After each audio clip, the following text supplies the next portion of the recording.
Good morning, नमस्कार, प्रणाम। मैं हूं मनोज। आप सभी का एचएम मनोज यूट्यूब चैनल पर स्वागत है। दोस्तों, आज मैं एक आपको कहानी सुनाने जा रहा हूं जो काफ़ी शिक्षाप्रद है। और यह कहानी एक सच्चे मित्र की कहानी है। दोस्ती होनी चाहिए लेकिन उसमें सच्चाई रहनी चाहिए। मित्रता होनी चाहिए लेकिन उसमें मित्रता का मिठास भी होना चाहिए। किसी ने पूछा कि दोस्ती का क्या मतलब होता है? तो कहा कि एक प्यारा सा दिल जो कभी नफरत नहीं करता, एक प्यारी सी मुस्कान जो कभी फीकी नहीं पड़ती, एक एहसास जो कभी दुख नहीं देता और एक रिश्ता जो कभी ख़त्म नहीं होता। जी हाँ, दोस्ती इसे ही कहते हैं। तो मैं आपको एक कहानी सुनाने जा रहा हूँ। दो दोस्त थे और वह किसी साम्राज्य में अपना जीवन व्यतीत कर रहा था। एक दोस्त ने उस साम्राज्य के जो बादशाह थे उनकी शिकायत की। इतनी भर बात सुनने को देर नहीं हुआ कि बादशाह ने अपने मंत्री से कहा कि उस नौजवान को मेरे दरबार में हाजिर करो। नौजवान अपने दोस्त के साथ राजा के दरबार में हाजिर हुए। राजा ने उसे कहा कि इसे मृत्यु दंड देना है और इसे फांसी की सज़ा हम देंगे जिसने मेरे खिलाफ आवाज़ लगाई है। तो वह नौजवान हंसते हुए मुस्कुराते हुए कहा कि जी हाँ, मैंने आपकी शिकायत की है और जो सच्ची बात थी मैंने बोला। अगर इसके बदले मुझे आपको फांसी ही देना है तो मुझे सहर्ष स्वीकार है और इस सज़ा को मैं स्वीकार करता हूँ। लेकिन वह नौजवान राजा से प्रार्थना किया कि मुझे कुछ घंटों की मोहलत दी जाए जिससे कि मैं अपने बच्चों से घर जा कर के मिल कर के आऊँ और मैं उसके बाद फांसी के फंदे पर लटक जाऊँ। इतना बात सुन कर के उसका मित्र ने कहा कि महाराज, इसे जाने दीजिए और मैं इसके बदला में यहाँ बंदी के रूप में रह रहा हूँ। अगर मेरा मित्र समय पर वापस नहीं आएगा तो इसके बदले मुझे ही फांसी पर आप चढ़ा देंगे। इस तरह से उसका मित्र को बंदी बना करके जेल खाने में रख दिया गया और उसका जो मित्र था वह राजा पर घोड़ा पर सवार हुआ और अपने घर की तरफ चला गया। 5 घंटे का समय वह निर्धारित किया कि मुझे 5 घंटे में अपने घर से बच्चों से मिल करके वापस आना है। जब वे नौजवान अपने बच्चों से मिल करके, अपने रिश्तेदारों से मिल करके राजा के पास पुनः वापस आ रहे थे, रास्ते में उसके घोड़ा को एक चोट लग गई और घोड़ा वहीं गिर गया और जख्मी हो गया। उसके बाद घोड़ा उठ नहीं पाया। उस दुर्घटना में उस नौजवान को भी चोट आया और वह लहूलुहान हो गया।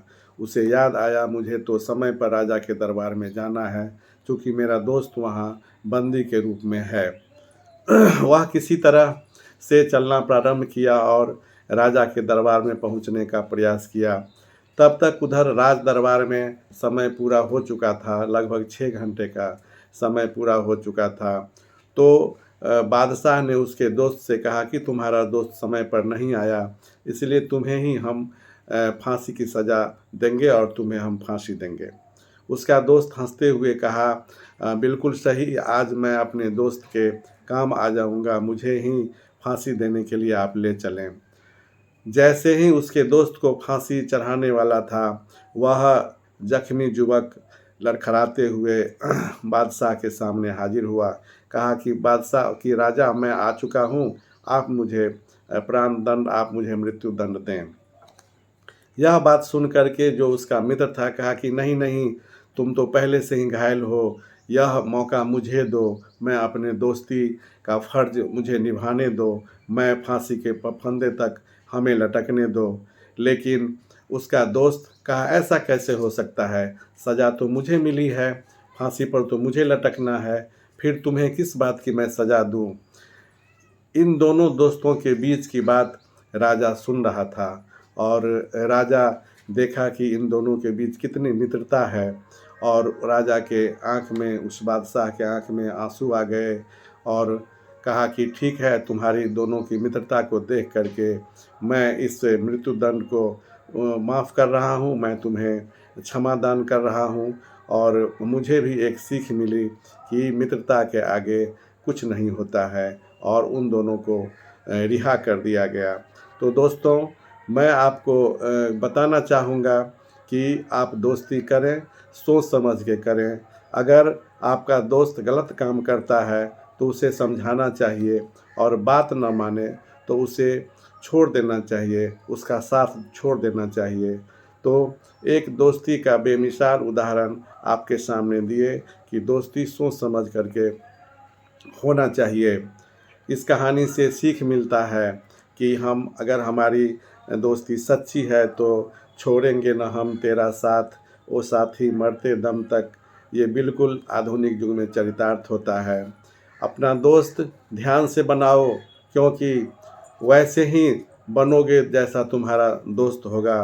तुम्हारा जो भी भविष्य बनेगा, तुम्हारा जो भी क्रियाकलाप होगा, तुम्हारे दोस्त के अनुसार होगा। इसीलिए अपना दोस्त सोच समझ करके बनाओ। कौन कहता है कि दोस्ती बराबरी में होता है?